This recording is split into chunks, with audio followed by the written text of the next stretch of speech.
నమస్తే, మీరు చూస్తున్నది వేణు ఫాస్ట్ న్యూస్. వార్తల్లోకి వెళ్లే ముందుగా ఛానల్ను సబ్స్క్రైబ్ చేయండి, లైక్ చేయండి, షేర్ చేయండి. హుస్నాబాద్ పట్టణంలోని జాంబవంతుల సంఘం ఆధ్వర్యంలో బుధవారం పోచమ్మ నెల్లమ్మ బోనాలు ఘనంగా నిర్వహించారు. ఈ సందర్భంగా మహిళలు బోనాలను నెత్తిన పెట్టుకుని డప్పు చప్పుళ్లతో, శవసత్తుల పూనకాలతో పోచమ్మ తల్లి, ఎల్లమ్మ ఆలయానికి చేరుకుని బోనాలతో మొక్కులు చెల్లించుకున్నారు.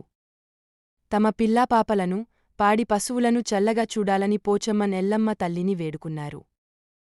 ఈ కార్యక్రమంలో గడిపె సారయ్య, ముత్యాల రామస్వామి, బత్తుల ఆంతయ్య, గడిపె ఎల్లయ్య, కోరేపు లక్ష్మణ్, దప్పురాజు, గడిపె రాజు, గడిపె సంజీవ్, గడిపె సతీష్ కుమార్, బొజ్జ సది, గడిపె మహేందర్, కోరేపు రమేష్, జేరిపోతుల సంజీవ్, ఆది జాంబవంతుల సంఘ సభ్యులు తదితరులు పాల్గొన్నారు.